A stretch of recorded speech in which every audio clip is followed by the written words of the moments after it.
Le parc national Chapada dos Veadeiros se situe en plein cœur du Brésil. Les plus beaux paysages du Brésil servent d'écrin à ce sanctuaire. Pour de nombreux hommes et femmes, ces plaines sont sacrées. Ils consacrent leur vie à les servir.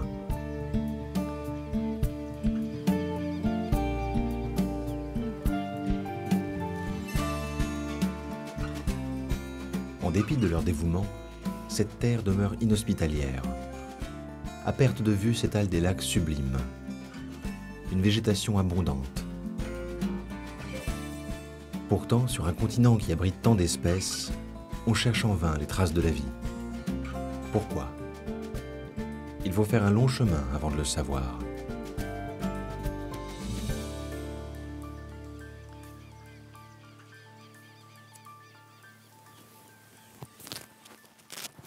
Pablo dirige le parc.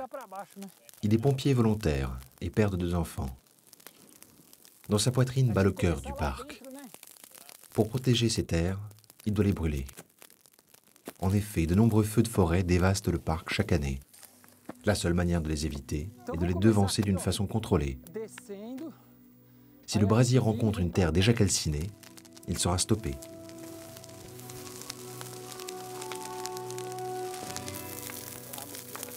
Avec l'aide de son équipe, Pablo répand de l'essence enflammée et délimite le secteur à protéger. Nous ne sommes qu'à quelques semaines de la saison sèche, et donc des incendies. L'an dernier, plus de 80% du parc ont été détruits. Pedro et son équipe sont là pour éviter que le drame se reproduise.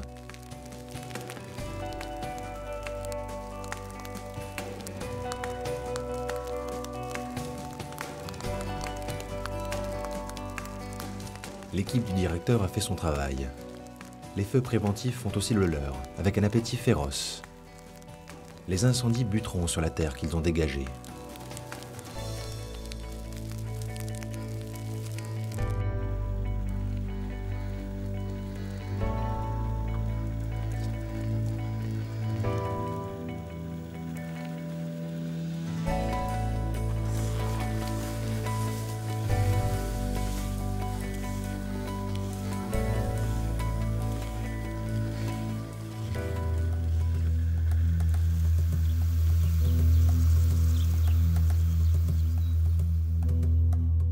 À quelques kilomètres de là, une étrange créature prend du bon temps près d'un lac. La berge n'est qu'une étape pour ces capybaras en quête de nouveaux territoires. Ces explorateurs trouvent à leur goût ce coin de paradis. Ils ont en réalité fait escale non loin du parc, au zoo de Brasilia.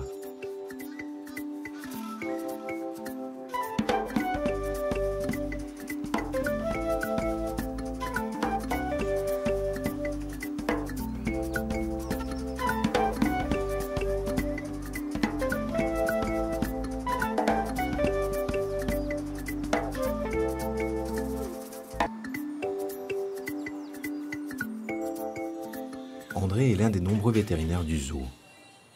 Spécialiste des reptiles, il fait son tour de garde, comme chaque matin.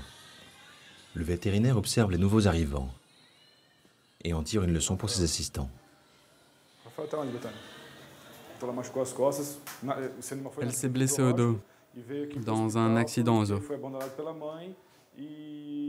Elle est venue à l'hôpital parce qu'elle a été abandonnée par sa mère. Le reste du groupe l'a attaquée. On met de la pommade, on refait le pansement et on la soigne. Elle est toujours en mauvais état? Elle va quand même mieux qu'avant. Ok. C'est très ouvert. Elle avait un trou comme si on y avait enfoncé un clou.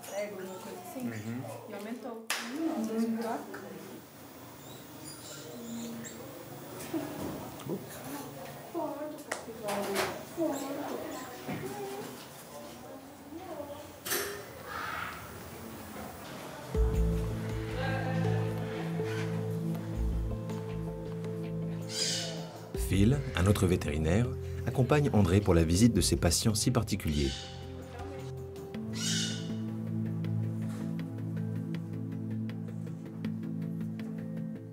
Ce faon souffre d'une cataracte, ce qui est très rare à son âge. Il a donc besoin d'un suivi constant.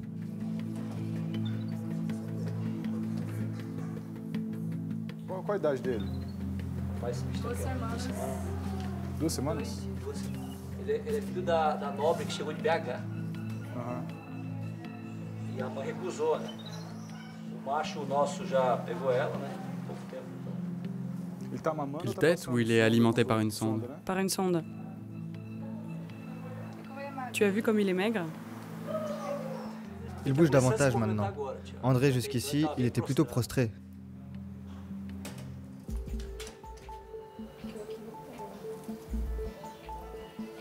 La visite continue avec ce flamand rose, malheureux vainqueur d'une querelle qui lui a laissé une grave blessure au bec.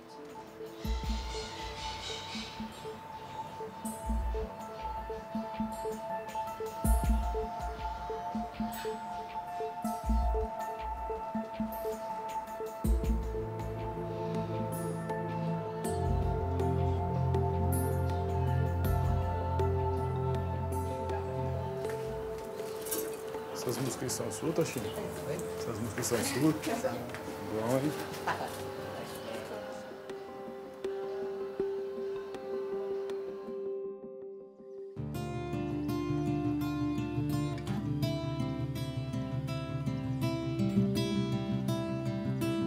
Sur une plaine de Chapada dos Veadeiros, Pedro élague une portion de terre qu'il destine à une plantation un peu particulière.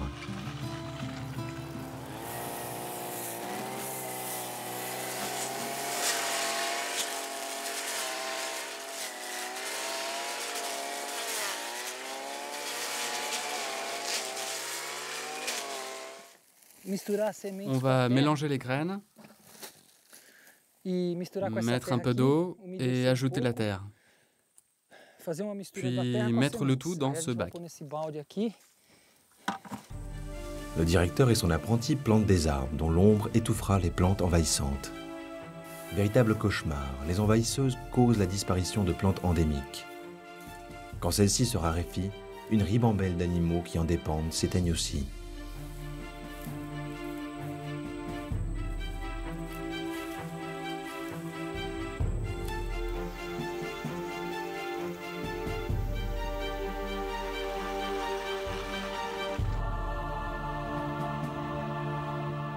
Mais alors que le directeur rentre chez lui, il distingue au loin une fumée noire. Un feu embrase une partie du parc. La saison sèche vient de commencer.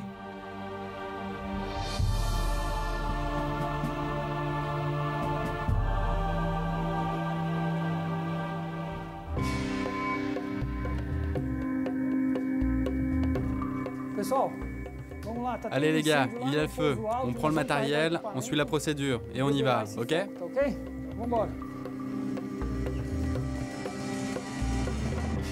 Pedro regroupe son équipe et part à la rencontre du premier feu de la saison.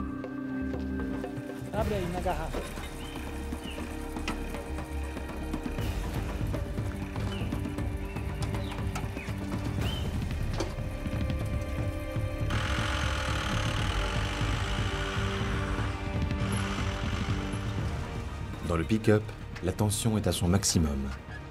Une seule erreur, un seul faux pas et c'est une vie perdue.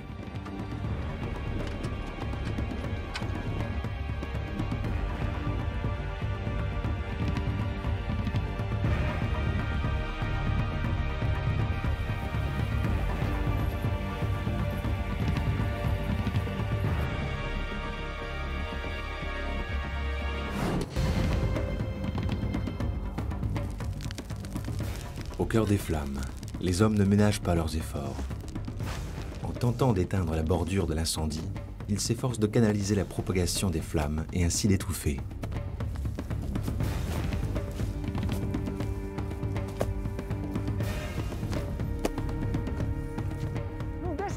Allez les gars, on contourne le feu, on y va!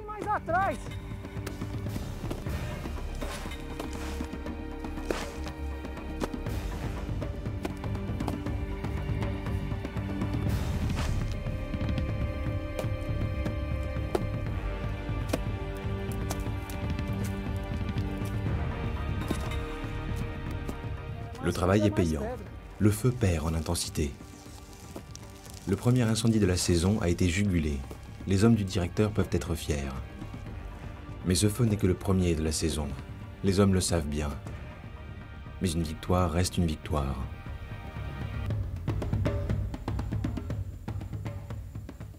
Se tem fogo, a gente apaga! Se tem fome, come brasa! E se tem sede, a gente bebe! Anica, anica, anica!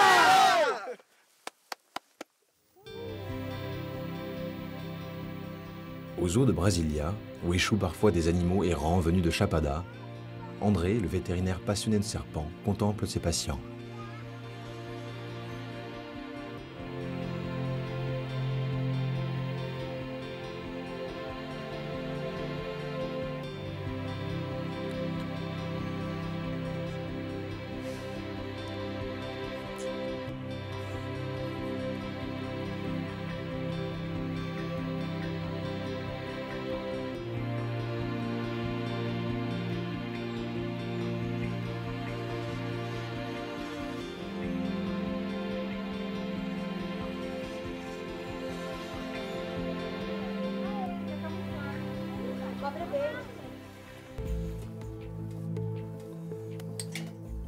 Un peu plus loin, André prête main forte à Joyce, la vétérinaire assignée à Tatou, le rhinocéros.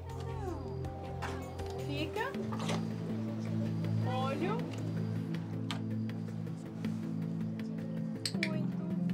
André doit procéder à une banale injection sur l'animal. Mais rien n'est facile avec un rhinocéros de plus de 2 tonnes. Les vétérinaires doivent rassurer l'animal. S'il s'énerve, une erreur peut leur être fatale. Fica aí, injeção. Injeção, tosse. Fica. Vem. Vem, tosse. Calma, Thor. Tem alguma coisinha? Plus habitué aux reptiles, André a réussi. Il peut être fier de lui. La visite continue. La liste des animaux blessés est longue. Eita, baixinho, você dá uma levantada nessa cabeça, hein? Pega bem nos teus peitos.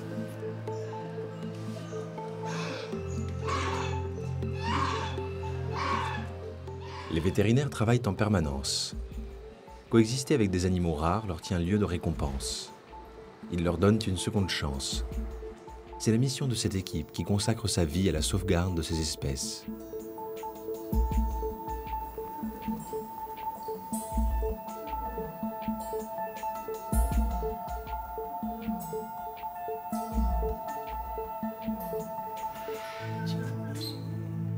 La visite se termine par le dîner d'un petit capucin. Le singe aime jouer avec les membres de l'équipe soignante. Pour eux aussi, c'est un moment drôle et tendre, une belle manière de terminer la journée.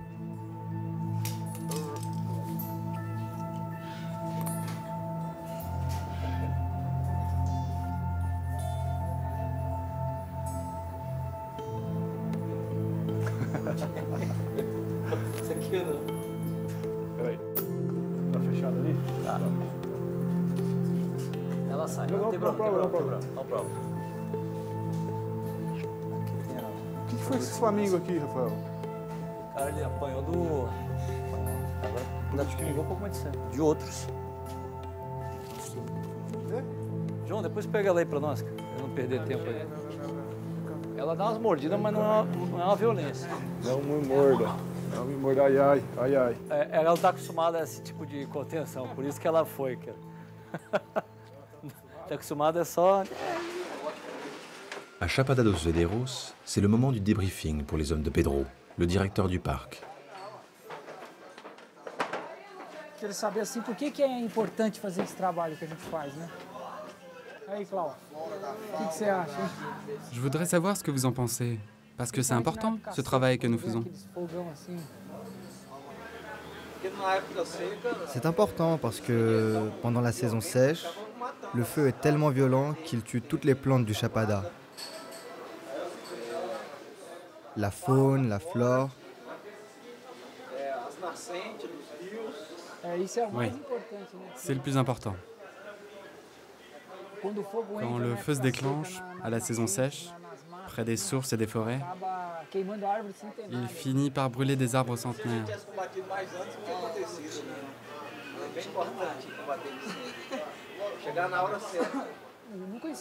Je ne connaissais pas le Cerrado. Je ne savais pas comment lutter contre les incendies dans le parc. Rien de tout ça. Alors, quand je suis arrivé ici et que j'ai vu à quel point c'est fragile, 8 ans plus tard, je me suis enfin rendu compte de l'importance de contrôler le feu. Au début, je croyais toujours qu'un jour, j'arriverais à empêcher le feu d'entrer ici. J'ai vu que ça ne servait à rien. Le feu se déclencherait quand même. Tu sors de chez toi et sur le chemin du travail, tu passes près de 5 torrents où tu peux boire de l'eau. Cela n'existe nulle part ailleurs. C'est vraiment très précieux. Habiter ici, aujourd'hui, cette eau, on n'a même pas besoin d'y mettre du chlore. L'eau vient de Potenza. Ici, c'est encore très préservé. Il y a encore beaucoup de forêts, mais c'est très fragile. On le voit dans la forêt ici, les arbres qui meurent. Alors à partir de maintenant, on va s'occuper de tout ça, parce que la région est vraiment précieuse. On va faire des brûlis à la bonne période, pour éviter ce qui s'est passé dernièrement à la saison sèche. Quand j'étais petit, j'habitais à la campagne. Mes parents étaient chercheurs d'or. On déboisait tout. Aujourd'hui même, j'arrive dans une zone là, sur le terrain de mon père, qui fait plus de 3 hectares, et c'est tout déboisé, comme un pré. Auparavant, il y avait la forêt, des bois, des arbres immenses. Avec le temps, je suis venu à São Jorge, je suis entré dans la brigade incendie.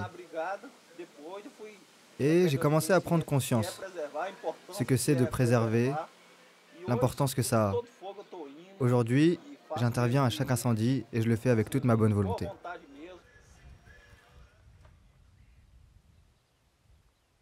Alors que s'élèvent vers le ciel les dernières fumées, à quelques kilomètres de là, Maya, un guide spirituel, communie avec la nature.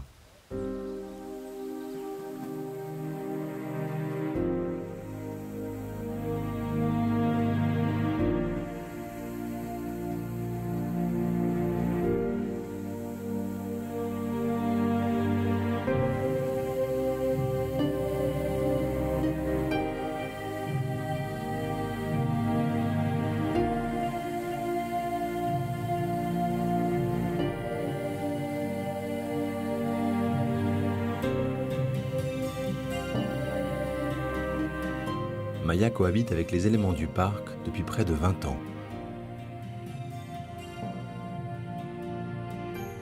Le parc de Chapada dos Veadeiros est depuis longtemps un lieu de refuge pour des hommes et des femmes en quête de spiritualité. Alors Lily, c'est la première fois que tu viens au jardin zen? Première fois, oui. Alors je vais te montrer à quel point cet endroit est spécial. Oui, s'il te plaît. On dirait qu'il n'y a rien, mais l'énergie est très forte. Ici passe le 14e parallèle sud, qui est une ligne imaginaire, tu sais. Il y a l'équateur, et en dessous de l'équateur, il y a les lignes qui sont les parallèles. Et ici, c'est la ligne imaginaire où passe le 14e parallèle sud. Cette bande de terre est très connue pour sa valeur mystique. C'est là que naîtra une nouvelle civilisation. Mais le parc a été dévasté pour y faire des plantations, pour y élever du bétail. Il a été soumis à ces réductions parce qu'il y a tout autour des propriétaires privés. Il y a des pâturages. Os proprietários fizeram pressão.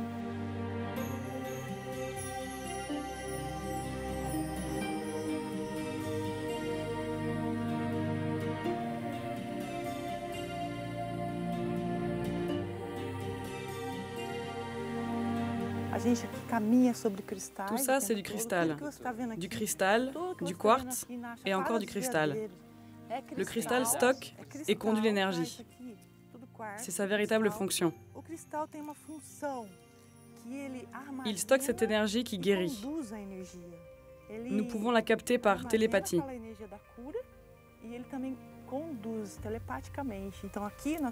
Donc ici, nous pouvons faire irradier des pensées de lumière pour l'humanité terrestre, des pensées de soins curatifs pour la planète.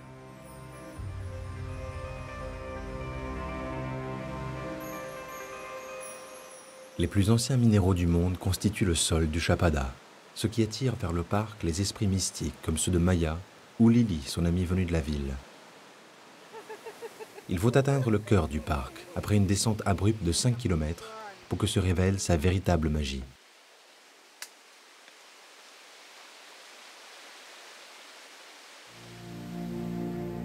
Des sources d'eau intarissables bordées d'une riche végétation attirent Maya.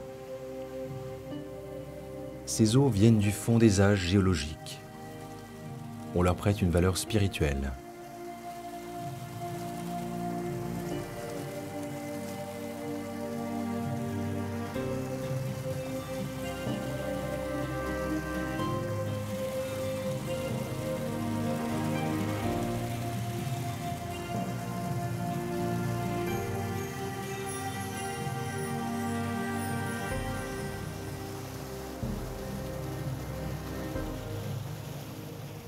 À l'aide de son quartz emprunté à la terre, Maya prodigue des soins à son amie. Viens voir Lily. Ça, c'est un cristal de massage. Si tu veux te détendre, tu peux l'utiliser. Je peux te faire un massage dans le dos. J'utilise cette partie plus ronde pour un massage relaxant. Si tu as besoin de renforcer tes genoux, tu utilises ce point. Ici, c'est le point estomac 36. On a l'habitude de passer le cristal pour tonifier le genou. Ça fait un peu mal. Pourquoi? Normalement, ce point est relié à beaucoup de parties du corps. Si tout ne fonctionne pas très bien, s'il y a un blocage d'énergie, il est douloureux.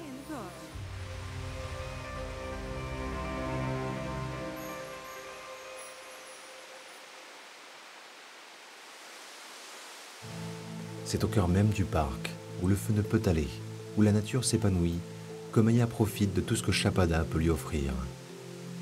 Et c'est bien là, où l'eau coule sans interruption, que l'on peut enfin apercevoir les petits animaux qui ont fait de cette cuvette leur royaume.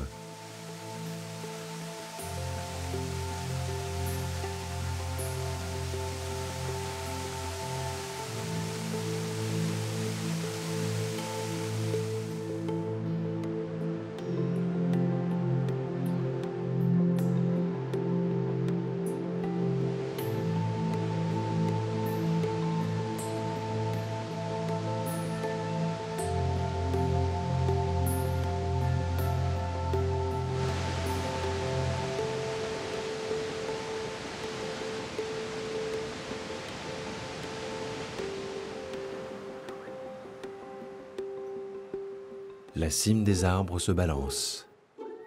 Des cris aigus résonnent dans la forêt. Nous sommes sur le territoire des Ouistiti. Le Ouistiti est un animal agile. S'il descend au sol, ce n'est que pour remonter sur un arbre voisin. Son cri ne cesse jamais. Il lui permet de garder le contact avec les siens et de les prévenir en cas de danger.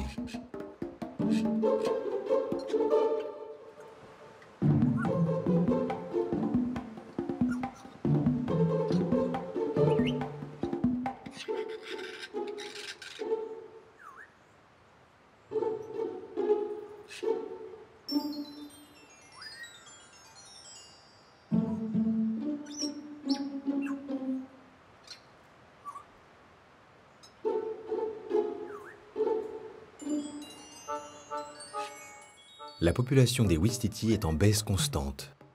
Ceux qui restent ont trouvé leur place à l'épicentre d'un parc de plus de 6000 hectares. Pourquoi les animaux ont-ils déserté le parc national de Chapada, qui ne doit plus sa beauté qu'à des phénomènes géologiques spectaculaires? Des saisons sèches de plus en plus dommageables, une température ambiante en constante augmentation et des feux dévastateurs ont repoussé la vie sauvage. L'austérité de Chapada souligne ce que les amoureux du parc prennent pour sa véritable beauté. Les profondeurs de notre planète y sont en contact direct avec la Terre et avec les cieux.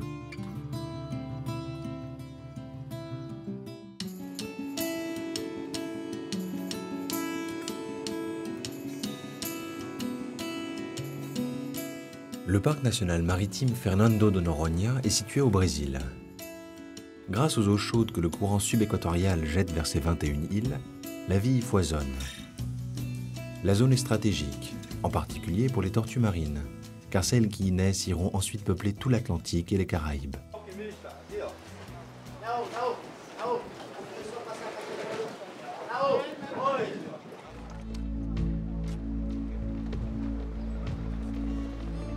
C'est cependant des requins que Marc est amoureux. Il les étudie depuis 20 ans sur l'île de Fernando de Noronha. Il a réalisé son rêve, montrer au plus grand nombre les fonds marins, sans masque ni tuba. L'ami des requins a créé le Navi, un bateau dont la coque incorpore une lentille d'1,50 m de diamètre. Elle permet aux passagers de contempler la beauté des mers sans se mouiller. Isso é em função das algas microscópicas. Mas a gente vai dar início visitando o roteiro arqueológico.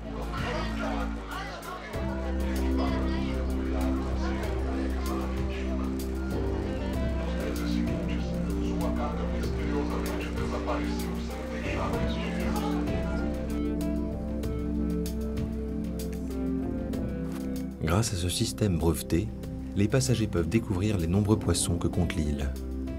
Un système aussi bien adopté par les passagers que par les dauphins qui suivent le bateau comme un compagnon fidèle.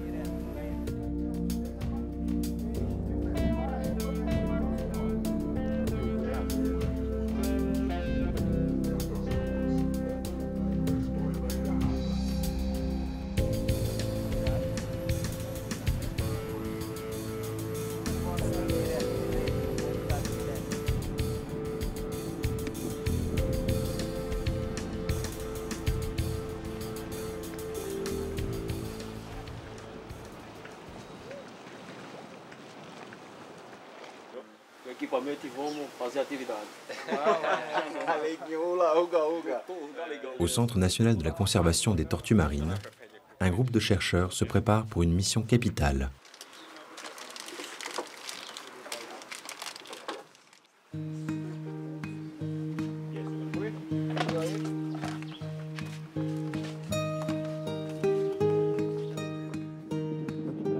Jeff, avec ses longs cheveux dorés, et Matt sont chercheurs au centre depuis 5 ans. Ils sont aujourd'hui sur une plage au sud de l'île pour capturer des tortues marines et analyser leurs données biologiques.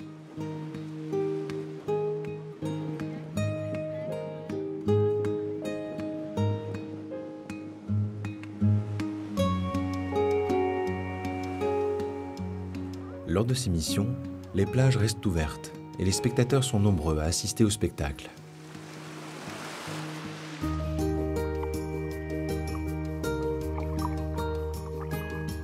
Jeff et Matt doivent capturer une tortue olivâtre pour des analyses. La tortue olivâtre est un animal en sursis. La pêche excessive et le braconnage la mettent en danger.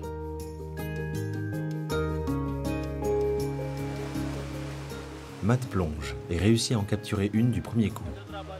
Il l'amène sur la plage pour l'examiner.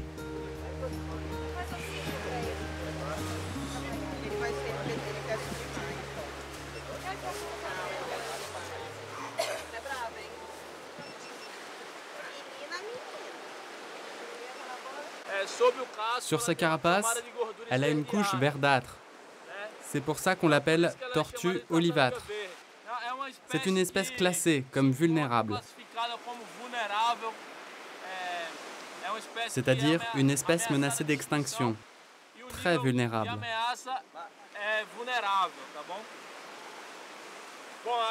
Maintenant, nous allons noter la date, l'heure et le lieu de la capture.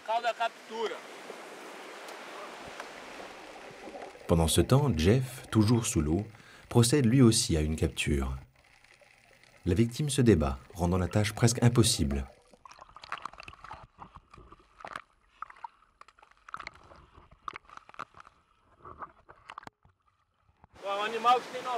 Cet animal mesure 90 cm. On fait 3 mesures. On garde la plus grande des 3. Ce marquage est comme une carte d'identité. Chaque fois que nous capturons cet animal, on va comparer les données avec celles faites lors des captures précédentes.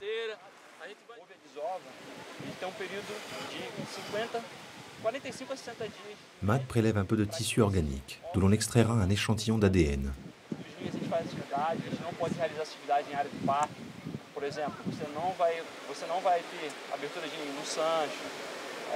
Na Praia do Leão. Ela só desova nessa praia? Qual praia? Não, ela desova no Leão. Ela desova basicamente quase todas as praias. Né? A maior concentração é no Leão. Então ela desova basicamente quase todo o arquipélago. Oi? Il marque ensuite le reptile pour le reconnaître la prochaine fois qu'ils se rencontreront.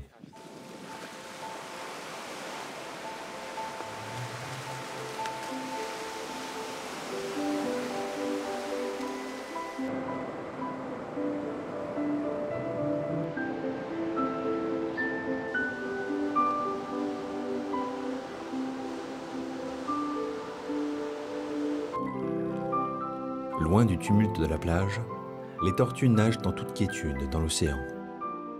La tortue olivâtre est dotée d'une carapace ovale et aplatie pour un meilleur hydrodynamisme. Elle peut ainsi atteindre la vitesse de 35 km/h. Elle peut rester en apnée pendant 30 minutes et descend jusqu'à 100 mètres de profondeur. Cependant, elle n'a pas le sens de la performance et se contente de se la couler douce au fond des mers.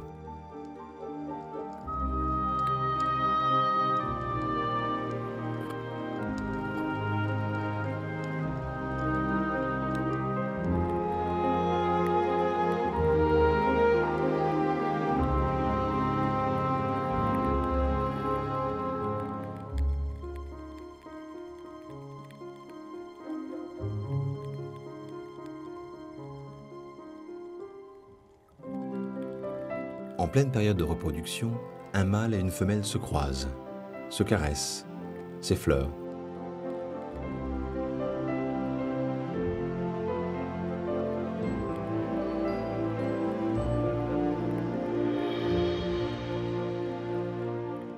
La femelle a l'avantage. Elle décide du lieu pour la romance du couple. Elle teste le lit d'algues, chasse les voyeurs potentiels et retombe au fond de l'eau pour attendre le mâle impatient.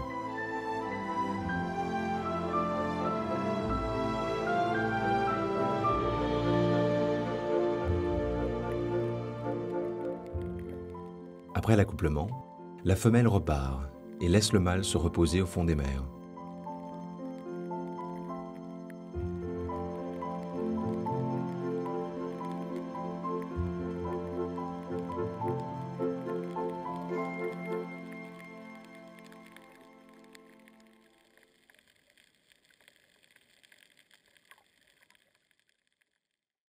Au sud de l'île, Marc, le passionné des requins, et Fabio, un ami, partent pour une baignade sur le territoire des squales. Tu es venu à quelle heure? On est venu un peu plus tard. Mais maintenant, l'ondulation est meilleure. Moins ample, tu vois. Les vagues sont plus petites.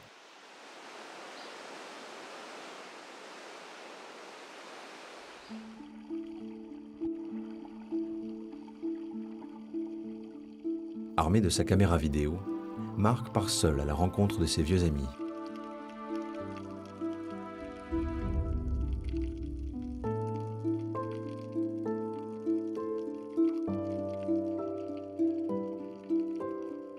Il plonge à plus de 20 mètres sans trouver la moindre trace de requin.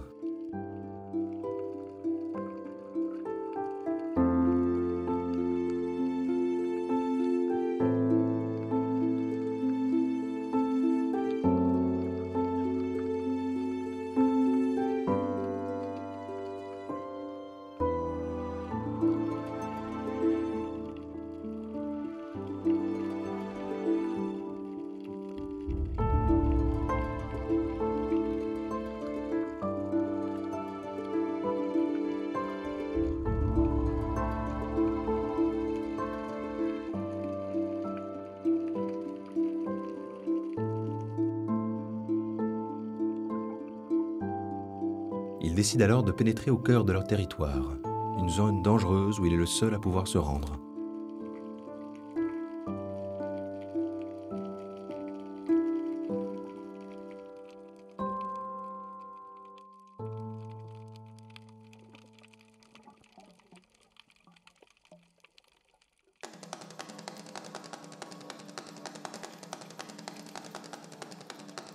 Enfin arrivé, l'homme-poisson n'est pas déçu. Sa caméra vidéo caresse de sa lentille ce requin gris qui peuple les récifs de Fernando. Le regard vitreux, la mâchoire acérée, le squale tourne autour de Marc avec insistance. Plus près, toujours plus près. Marc demeure impassable face au prédateur. L'observateur reste cependant sur ses gardes. Le requin n'attaque que très rarement l'homme, mais ce squale est capable de le broyer en quelques secondes.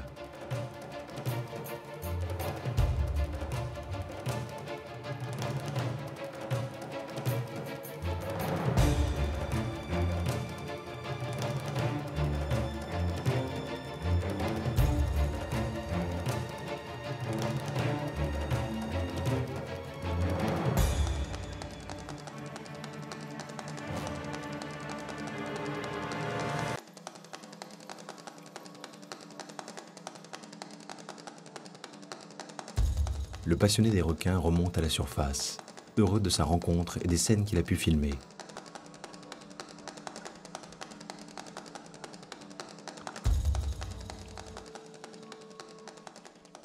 La vidéo d'aujourd'hui va prendre place dans ces très abondantes archives, qui lui permettent de montrer au public que les requins ne sont pas ces monstres que montrent parfois les films à sensation.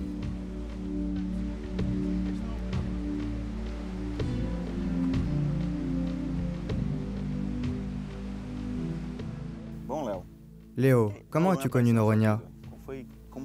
Comment ça s'est passé? J'ai connu Noronha à travers la voile, en faisant de la voile avec mon père. À l'époque, personne n'avait l'habitude de venir au Pernambuco qu'à Noronha. J'avais le point de vue du pêcheur. J'ai à présent celui de la préservation et de la compréhension des animaux. J'ai développppé mon activité de plongeur. Je tiens un registre photographique des espèces présentes dans l'île. Je fais l'inverse de ce que je faisais avant. Avant, je capturais et j'obtenais des informations après la capture. Aujourd'hui, je fais une intervention minime, en apnée, en solitaire, parce que les animaux sont très timides. Et j'enregistre leur comportement par les images, les photos et les vidéos.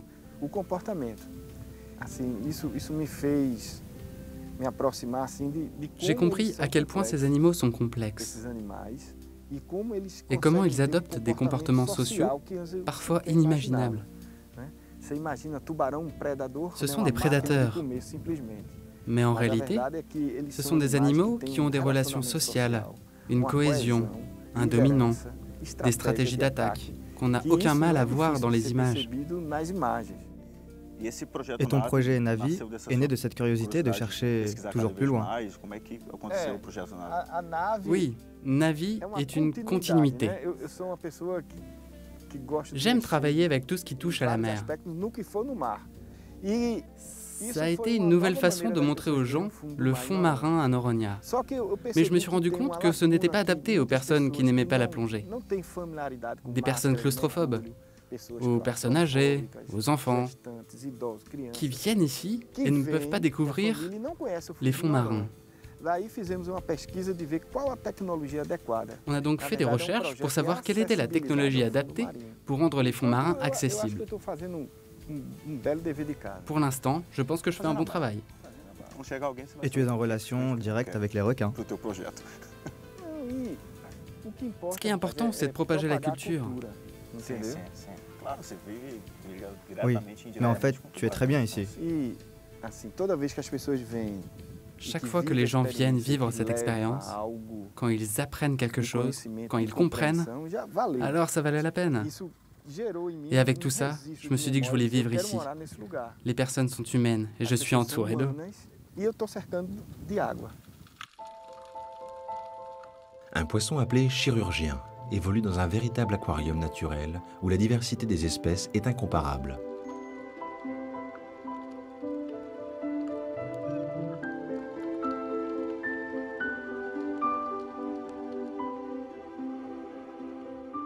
Un barracuda solitaire tente de trouver une proie. Des carangues, gros yeux, font de même.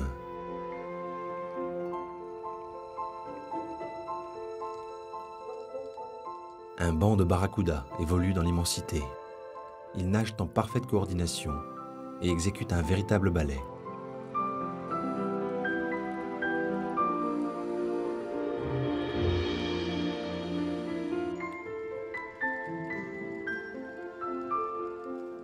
Pour la protection des espèces et des coraux, des règles très strictes ont été édictées par les autorités.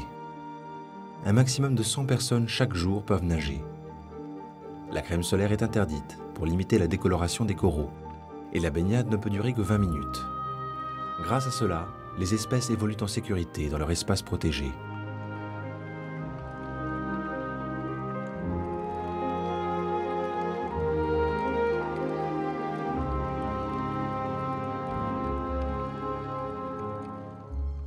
Cette raie glisse le long du sable en toute sérénité, manœuvrant son dard dont les piqûres sont souvent douloureuses et parfois mortelles pour l'homme.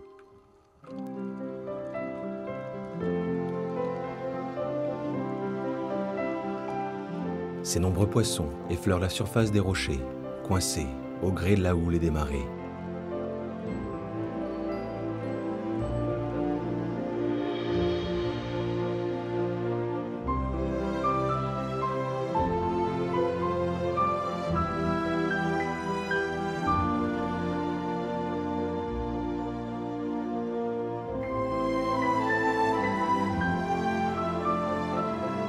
Dans cette zone, les poissons sont aussi serrés que des sardines. Peu importe l'ordre d'arrivée, c'est toujours le plus gros qui passe en premier.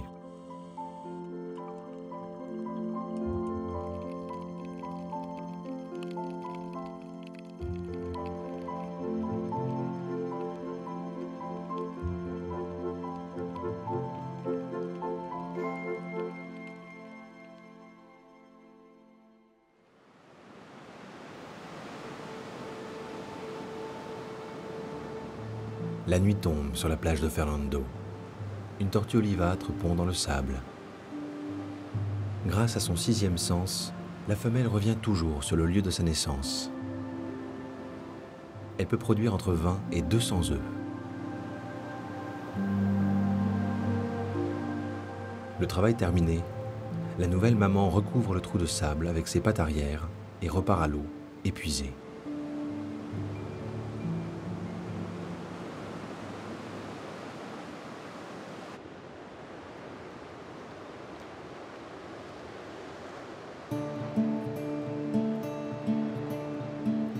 Matt, le chercheur qui travaille au centre de conservation des tortues marines, inspecte les plages à la recherche de traces de ponte sur le sable.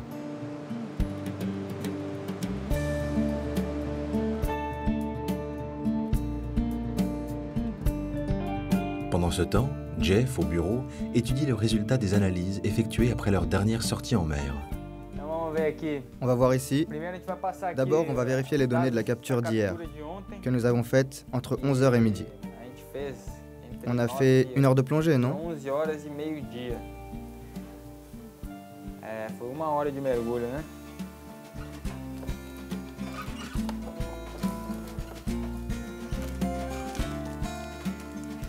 O material que a gente coletou ontem. Je vais prendre un morceau ici. C'est cet échantillon que nous avons prélevé hier. Tous les échantillons sont stockés ici avant qu'on ne les envoie pour les analyses. On les garde ici, en notant bien les numéros correspondants. A qual registro? Agora é só enviar. Tá tudo registrado. Voilà. Qualquer dúvida é só. Maintenant, il ne reste plus qu'à les envoyer. Tout est enregistré. Si jamais on a un doute, il suffit de venir voir ici sur le cahier de terrain. Voilà les 2 échantillons collectés hier. Matt continue d'arpenter les plages de Fernando de Noronha et découvre les traces d'une tortue venue pondre sur le sable.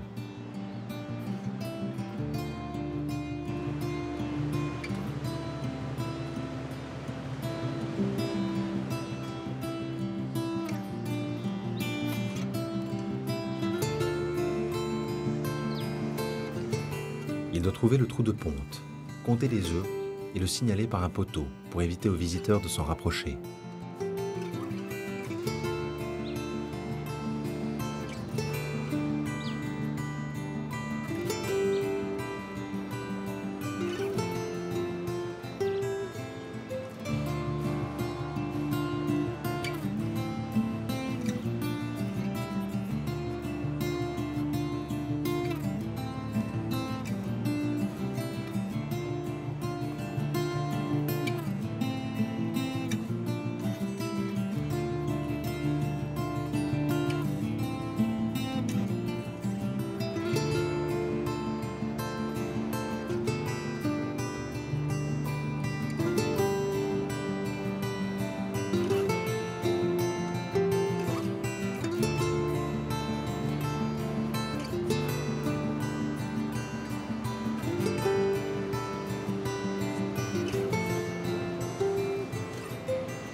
Une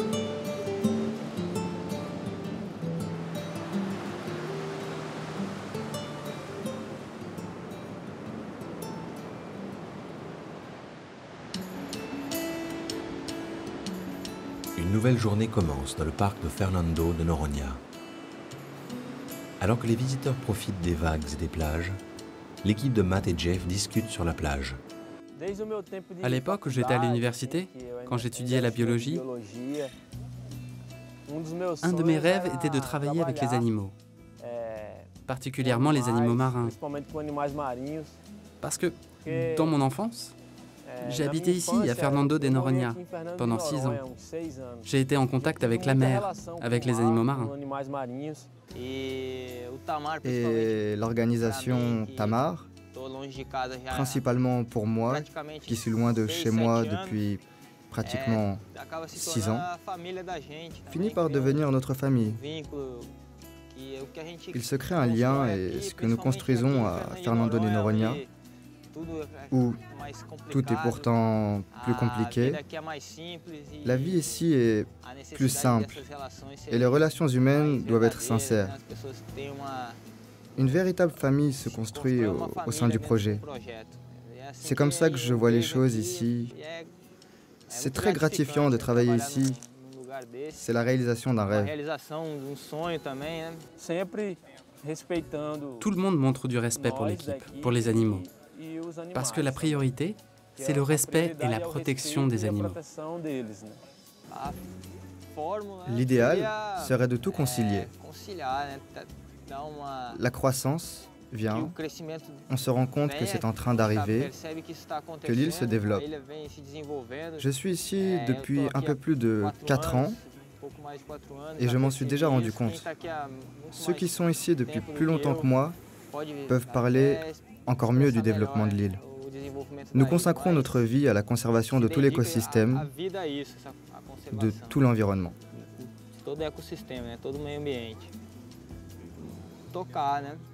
Il faut y aller avec le cœur. C'est ainsi. Et comme ça, on continue et on va voir jusqu'où on tient. Quelques semaines plus tard, l'incubation des œufs s'achève.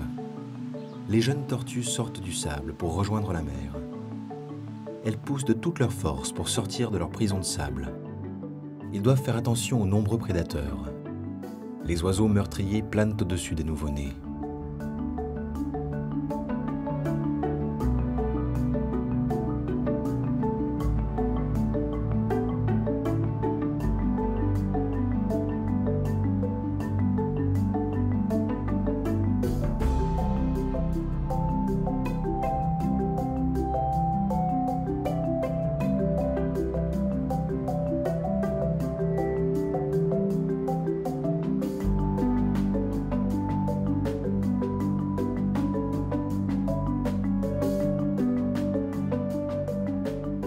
Cette nouvelle génération de tortues olivâtres représente un espoir pour l'espèce. Elles doivent leur survie aux chercheurs et aux scientifiques qui ont fait du parc national maritime Fernando de Noronha un sanctuaire. Sans eux, ces eaux seraient mortes depuis longtemps. Pour accomplir ce miracle, il a fallu 30 ans d'efforts